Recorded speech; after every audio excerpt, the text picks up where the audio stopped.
Alright, so this is going to be a quick guide for pretty much everything you need to know to make Meliodas actually work inside of Galland or Abyss Frozen Mines, because their resistance to darkness has grown significantly, which if you're using Melee right now, you probably think, oh, he's useless, he's terrible, you need to have Escanor, but I'm here to show you that that isn't the case, alright? So, first thing we need to talk about, Black Flame Longsword.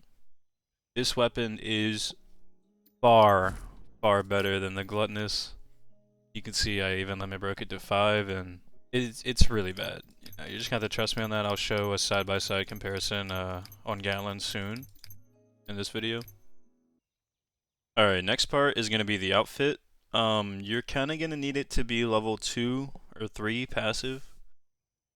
And your sub-rolls need to be something kind of helpful, so crit damage, crit rate, normal skill damage, attack percent. Any of those help a bit. All of this stuff adds up. We're running the 2-piece Mad Miner. It's probably going to be strange to a lot of people, but we need to push Melee's damage as high as possible, and just having these two give you 15% crit damage. And then this ring that came out with Galland has a subline of crit damage, and it can also roll crit damage here, giving you about almost 30% crit damage just from this one ring. Previously people used the 3-piece Arachne, but you're using all 3 of these just for 10 crit chance. And crit chance,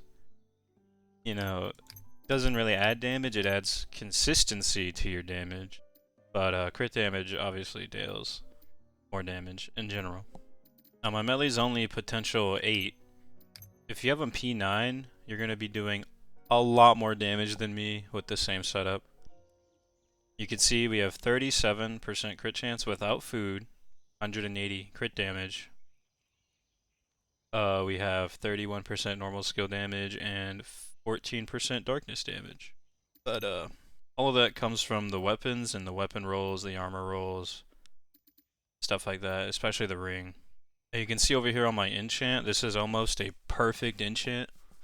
The perfect roll would be crit damage, normal skill damage, darkness damage, crit chance as a 4th line, but that's basically like winning the lottery, so just take a 3 out of 4 roll if you ever get one. Quickly, here's just my melee's attack on the stat page.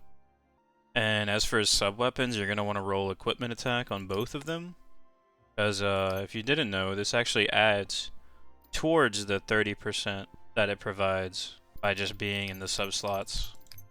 So it's like a pretty significant boost to the overall attack that you get from them. Alright, next up, Daisy. She pretty much doesn't matter how you build her. Any support or debuffer, you're going to want magic charging, HP, defense, cooldown reduction, stuff like that. Stuff that just helps, support. Alright, next up is Daisy's new outfit. This outfit is really good. At level 2, it increases your crit chance by 8% across the board for everyone just by having it on. And if you apply crit resistance down to a boss or an enemy, each crit hit will then apply crit defense down by 10%. So you only need to do 4 crits to reach max, which is basically nothing with melee. And we're applying crit resistance from Slater's axe. I will show that later. As for the engraving bonuses, really all you need is buff duration. I mean, you don't even need that, but it's nice to have. We're going to be using the Dark Chaos earrings at level 2. Level 3, this would help a little bit more, but this isn't really that important. We're also using this ring. This ring's pretty solid when you're using Escanor, but I probably wouldn't recommend using it on him either. This is just another support ring. It does a little bit. And my Daisy is P5, just for the additional 15% crit damage. It's not needed if you have a P9 melee, but it helps. Alright, next we're moving over to Slater. You're really just using the axe and the charged Q. That's about it. If we take a look at his kit on the axe, so you have Bloodstain. When an enemy is bleeding, you do 30% more crit damage. and you apply bleed with this. So if you do a fully charged strike, it inflicts bleed and 20% crit resistance down on the enemy. We're going to be fighting Galland, and Galland only has 20%, so we're removing all of it. Nothing really else matters on Slater, to be honest with you. One thing that does matter, if you have a blazing axe, you're going to want the blazing axe on Slater instead of Hauser. I have to use it on Hauser, I don't have a blazing axe. Alright, and lastly, something a lot of people probably don't use is Hauser. With his outfit at level 3, dude, this is a significant damage increase. It removes 60% of the enemy's crit defense just by pushing one button. So if we come over here to Hauser, literally just Q, 60% gone from the enemy. And that matters a lot because Galland has 120% crit damage resistance. So we're basically removing half of that just with this one outfit. Alright, we have the Blazing Lance on Hauser. If you don't know, First Strike is one of the most important damage increases in the game. So if the Blazing Weapon is the first instance of damage that is done to an enemy, they take 50% more damage for 20 seconds. But generally this setup is meant for very in-game players. This is not something any casual player or new player is going to have access to. But this video can serve as a, you know, a progressional guide to what you need to be working towards to make Melee still usable in the current state of the game. Alright, one more thing is this food, man. This food is incredibly useful. It gives all of your heroes a 17% attack increase, which is massive in and of itself. And it also gives you 12% crit chance. Alright, so we're gonna eat our food and hop into the Galland fight and just show you how the build plays out. Alright, so I'm just gonna shortly explain everything you need to do. So on Daisy, we're gonna use her Q. Swap to Hauser, wait till he's damageable. Do our first strike, swap to Slater, charge Q, swap to melee, combo ult. To apply burst, wait for the slam, slam hits, Q, spam E.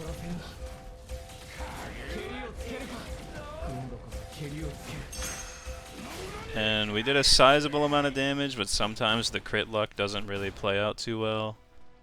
And he will not die. But as you can see, he's pretty close, basically dead. Maybe I can kill him with an ult here. And he's gone. Okay, awesome.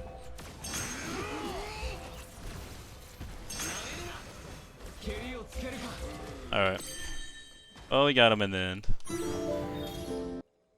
Now if I did have melee at P9 and I had a better roll on my ring, this kill would be a lot more consistent. Like, there's still room for improvement on my build, but you know, to the average player, that's probably what a run's gonna look like. You're probably not gonna kill him instantly, but you know, melee isn't dead yet. Alright, I'm gonna throw in a quick like Frozen Mines boss kill just to show you how that plays out as well.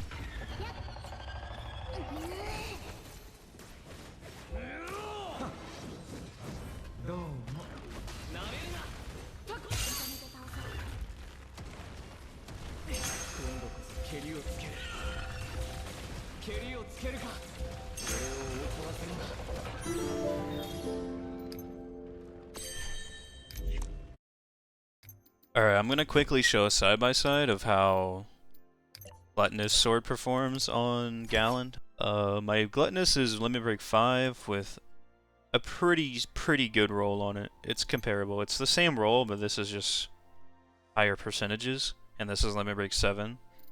So, you know, it's a 600 attack difference, and I'm losing the 50% crit damage, which is huge, gaining Darkness attack, which we know internally isn't that useful, especially on Galland when he's resistant to dark. Alright, so we're going to do the same damage rotation except with the Gluttonous Longsword.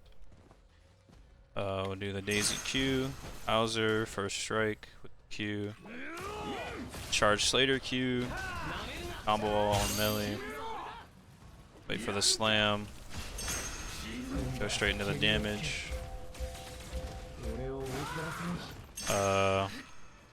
Alright, that last attempt wasn't really a fair comparison since they didn't do the same move. Galland didn't do the same attack. So, I'll keep going until I get him to do that ultimate move on me.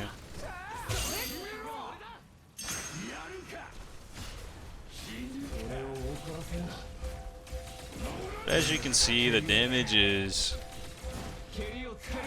quite different compared to Black Flame, because crit damage and Black Flame just scales way better than Flatness will do. Now, like I said previously, Galland is resistant to Dark, so it's not really a grid test for it, but extensive testing has been done in like the Discords and stuff to really prove that this weapon is better, just simply because of the crit damage subline. You know, 50% crit damage is not a small amount. You would think that this would be his best weapon since it's made for him, but unfortunately that's not the case at the moment. But yeah, hopefully I touched up on every topic or question anybody would have, and just I'm making this video to prove that Meliodas can still be used, you know, even if you don't spend much or you didn't summon for Escanor like I did. You can still make Melee work, even if it's quite hard. You know, Escanor kind of kills Galland with no effort at all. It's kind of unlucky for us Melee players. But yeah, if this video helped, leave a like or something, man. I don't know. Thank you.